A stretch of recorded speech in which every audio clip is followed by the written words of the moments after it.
Halo semua, kami dari kelompok 8 akan mempresentasikan materi yaitu kebijakan moneter di Indonesia. Kelompok kami beranggotakan 3 orang dan untuk pokok bahasan yang akan kami sampaikan yaitu sebagai berikut. Baik, pokok bahasan pertama yaitu pilihan kebijakan moneter. Nah, dalam perekonomian dengan memakai uang, banyak sedikitnya jumlah uang dalam peredaran akan menentukan lancar tidaknya aktivitas ekonomi. Nah, jika jumlah uang yang beredar terlalu sedikit, aktivitas ekonomi akan dirasakan seret oleh masyarakat. Dan harga barang dan jasa secara umum akan mengalami penurunan atau deflasi. Nah, sebaliknya, jika jumlah uang yang beredar terlalu banyak, maka masyarakat merasakan bahwa aktivitas ekonomi ini yang terjadi yaitu berlebihan. Dengan tidak diimbangi dengan aktivitas ekonomi real, maka akan terjadi kenaikan harga secara umum atau yang disebut dengan inflasi. Dengan adanya kebijakan moneter ini, diharapkan dapat mengendalikan jumlah uang yang beredar atau menjaga stabilitas nilai rupiah. Dan adapun alat kebijakan moneter yang bisa dilakukan, diantaranya yang pertama ada operasi pasar terbuka. Operasi pasar terbuka berbentuk kegiatan jual beli surat-surat berharga oleh bank sentral, baik di pasar primer maupun pasar sekunder, melalui mekanisme lelang ataupun non-lelang. Apabila bank sentral akan mengurangi jumlah uang yang beredar, bank sentral akan menjual surat-surat berharga yang akan berdampak pada pengurangan alat-alat likuid bank umum dan selanjutnya akan memperkecil kemampuan bank memberikan pinjaman. Demikian pula sebaliknya, apabila bank sentral akan menambah jumlah uang yang beredar, bank sentral akan membeli surat-surat berharga yang akan berdampak pada peningkatan alat-alat likuid bank umum dan selanjutnya akan memperbesar kemampuan bank memberikan pinjaman kepada masyarakat. Nah, yang kedua, ada penetapan cadangan wajib minimum. Cadangan wajib minimum adalah jumlah alat likuid minimum yang wajib dipelihara oleh bank. Apabila Bank Indonesia atau pemerintah akan memperkirakan akan terjadi kekurangan likuiditas perekonomian, maka Bank Indonesia akan menurunkan cadangan wajib minimum. Dengan turunnya cadangan wajib minimum, maka bank umum mampu memberikan kredit yang lebih besar kepada masyarakat. Sebaliknya, Bank Indonesia atau pemerintah memperkirakan akan terjadi kelebihan likuiditas perekonomian, maka Bank Indonesia akan meningkatkan cadangan wajib minimum bank umum.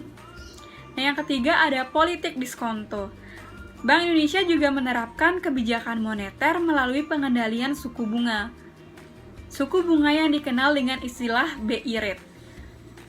BI Rate ini ditetapkan melalui rapat Dewan Gubernur Bank Indonesia setiap bulan. Bank Indonesia pada umumnya akan menaikkan BI Rate apabila inflasi ke depan diperkirakan melampaui sasaran yang telah ditetapkan. Sebaliknya, Bank Indonesia akan menurunkan BI Rate apabila inflasi ke depan diperkirakan berada di bawah sasaran yang ditetapkan. Yang keempat, ada pengaturan kredit atau pembiayaan. Alat kebijakan yang ini juga dapat dilaksanakan oleh Bank Indonesia adalah pengaturan kredit. Tujuan dari pengaturan kredit adalah untuk tindakan berhati-hati atau prudent banking, menghindari penyalahgunaan kredit dengan tujuan akhir untuk meminimumkan kredit macet agar peredaran uang tetap stabil. Nah, yang terakhir ada kebijakan lain. Kebijakan lain, di samping 4 kebijakan sebelumnya, masih ada kebijakan yang dapat dan pernah dilaksanakan oleh Indonesia. Alat kebijakan lain diantaranya yang pertama ada imbauan moral atau moral suasion. Imbauan juga dapat dipergunakan sebagai instrumen tidak langsung dalam pengendalian moneter oleh bank sentral. Sebagai contoh, bank sentral mengimbau bank-bank utama untuk menurunkan suku bunga pinjaman dan simpanan agar semua bank juga mengikuti langkah bank-bank utama tersebut sehingga akan mempengaruhi sistem perbankan atau keuangan secara keseluruhan. Yang kedua ada sunering. Instrumen ini merupakan instrumen yang langsung ditunjukkan untuk mengurangi uang yang beredar. Instrumen ini pernah digunakan di Indonesia pada tahun 1950 yang terkenal dengan nama gunting Syafruddin.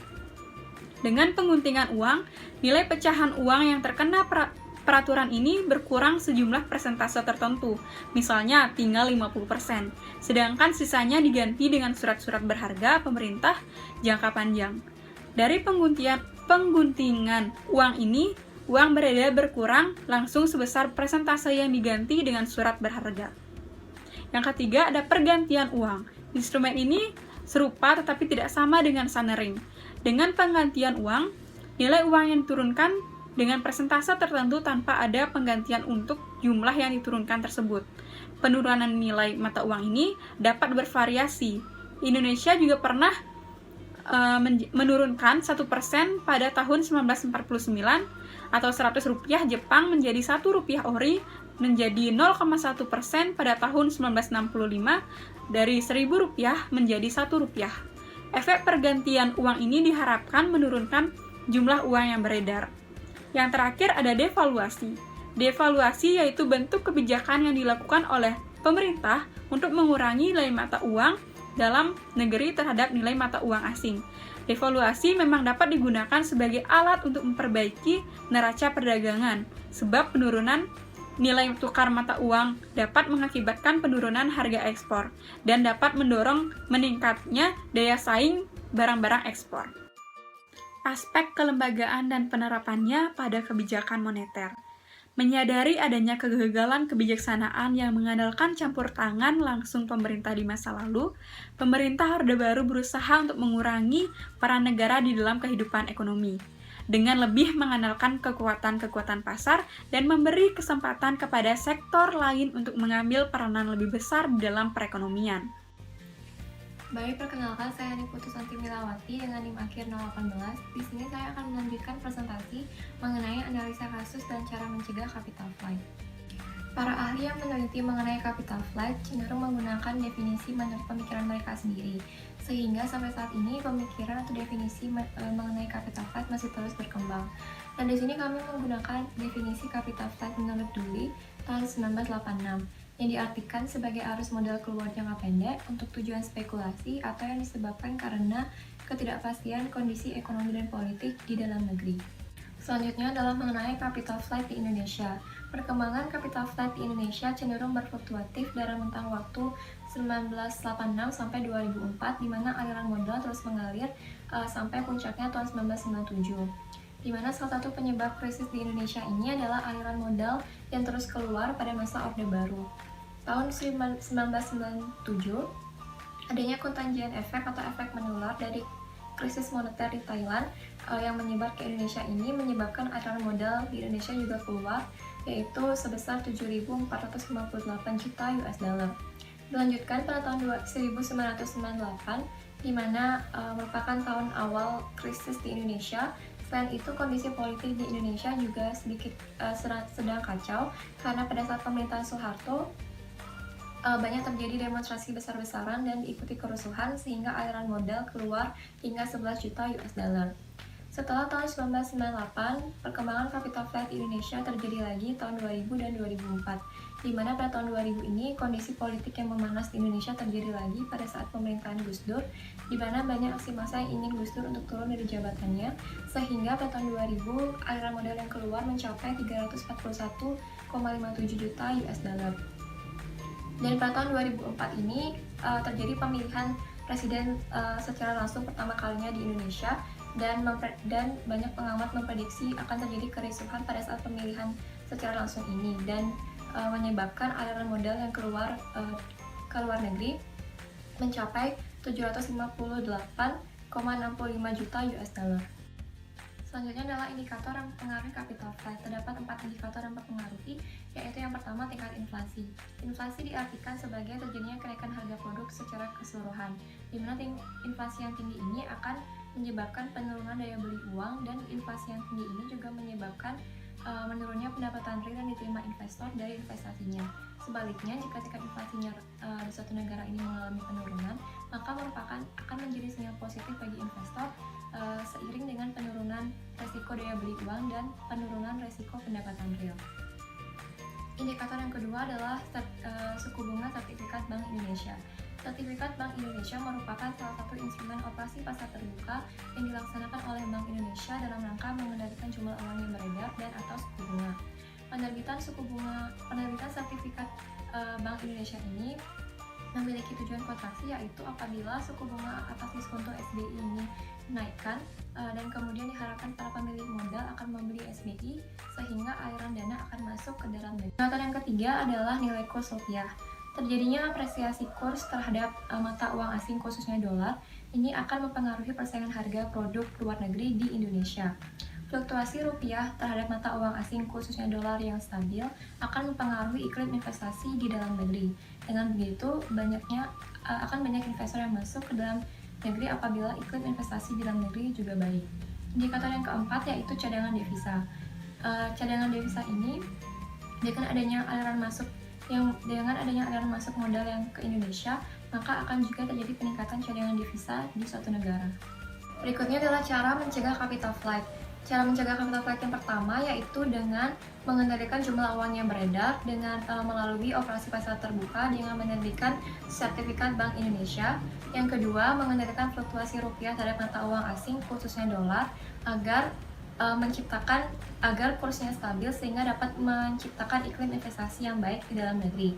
Yang ketiga adalah menciptakan kondisi sosial politik yang kondusif.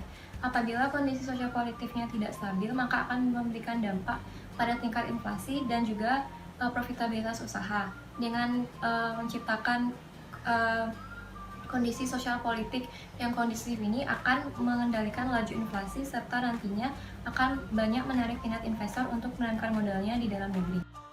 Materi selanjutnya akan saya bawakan adalah mengenai devaluasi.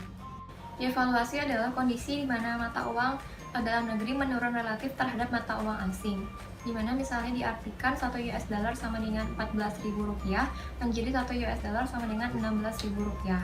Naik atau turunnya nilai suatu mata uang terhadap mata uang asing ini ditentukan atas kekuatan permintaan dan penawaran pasar dan juga bisa dipengaruhi oleh kebijakan pemerintah yang hal ini dinamakan devaluasi dan juga revaluasi.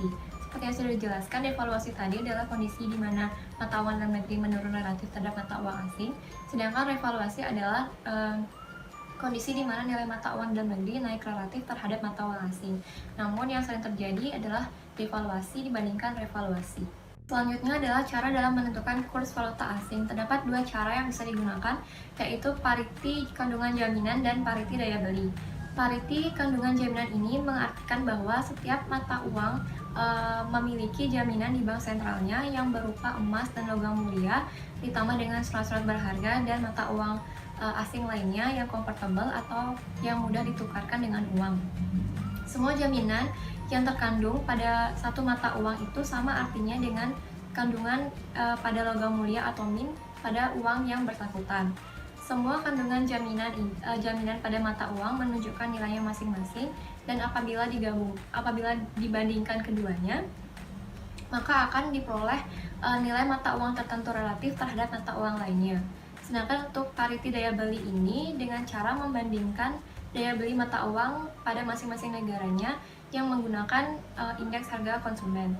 Jadi membandingkan indeks harga konsumen pada dua negara dengan menggunakan tahun dasar yang sama, maka akan memperoleh nilai kurs mata uang tertentu relatif terhadap mata uang lainnya. Cara manapun yang digunakan oleh suatu negara dalam menentukan kurs valuta asingnya, setiap negara pastinya mempunyai nilai mata uangnya terhadap mata uang negara lainnya. Di mana di setiap harinya ini akan dipengaruhi oleh kekuatan permintaan dan penawaran pasar dan atau kebijakan pemerintah. Dan pemerintah hanya bisa menentukan kurs mata uangnya apabila menggunakan sistem devisa yang memperkenankan campur tangan pemerintah. Sekian presentasi dari saya, akan dilanjutkan oleh teman saya. Terima kasih. Baik, pokok bahasan selanjutnya adalah kebijakan moneter pada masa Orde Lama dan Orde Baru. Yang pertama adalah kebijakan moneter pada masa Orde Lama, di mana terdapat beberapa kebijakan yang diterapkan, yaitu pendirian bank sirkulasi. Nah, pada awal kemerdekaan, untuk pertama kalinya, pemerintah Indonesia mengambil keputusan untuk mendirikan bank sirkulasi berbentuk bank milik negara, dan dalam pelaksanaannya itu berupa pendirian Bank Negara Indonesia dan juga Bank Rakyat Indonesia pada tahun 1946. Nah, kedua bank ini memiliki tugas yang ditunjuk oleh pemerintah untuk melaksanakan penukaran mata uang Hindia Belanda dan juga mata uang Jepang dengan mata uang Republik Indonesia atau ORI yang dikeluarkan oleh pemerintah. Kemudian yang kedua adalah nasionalisasi The Javaische Bank, di mana setelah perkembangan bank sirkulasi dan mata uang ORI ini, penggunaan yang hanya sampai 3 tahun 5 bulan saja yang akhirnya ditarik dari peredaran dan diganti dengan uang The Javaische Bank. Nah, The Javaische Bank ini akhirnya diputuskan sebagai bank sentral pada penyerahan kedaulatan Indonesia pada pemerintahan Republik Indonesia Serikat. Nah, setelah pembentukan Negara Kesatuan Republik Indonesia, maka dilakukanlah nasionalisasi The Javaische Bank melalui Undang-Undang Nasionalisasi The Javaische Bank pada tanggal 6 Desember 1951. Yang ketiga adalah pembentukan Dewan Moneter, di mana hal ini didasarkan atas Undang-Undang Nomor 11 tahun 1953 tentang Pokok Bank Indonesia sebagai pengganti Javaische Bank tahun 1922. Nah, adapun yang ditetapkan sebagai ketua adalah Menteri Keuangan dengan Menteri Ekonomi dan Gubernur Bank Indonesia sebagai anggotanya.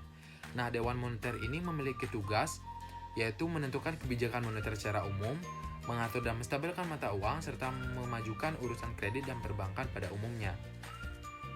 Yang terakhir adalah penerbitan mata uang rupiah, di mana hal ini didasarkan atas banyaknya mata uang yang beredar, baik dari seluruh daerah yang ada maupun dari uang sebelumnya yang beredar.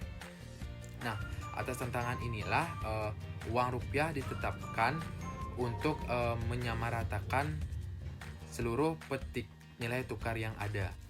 Kebijakan moneter pada masa Orde Baru. Kebijakan yang pertama adalah sistem kontrol devisa, di mana didasarkan atas Peraturan Pemerintah Nomor 64 tahun 1970 yang melonggarkan pengawasan devisa dan membuka kesempatan bagi masuknya penerimaan modal asing agar dapat melancarkan kegiatan ekspor dan lalu lintas devisa. Nah, di kebijakan yang juga ditempuh untuk mengembangkan komoditas ekspor melalui perbaikan kebijakan nilai tukar yang lebih realistik dan menarik bagi eksportir. Yang kedua adalah kebijakan nilai tukar, di mana hal ini didasarkan atas peraturan pemerintah yaitu tanggal 28 Juli 1967 yang multiple exchange rate system disederhanakan dengan cara mematok nilai tukar rupiah terhadap USD berdasarkan dua nilai tukar real, yaitu sistem bonus ekspor dan devisa pelengkap. Nah, dalam ini eksportir menjual devisa hasil ekspor memperoleh bonus ekspor dan devisa pelengkap.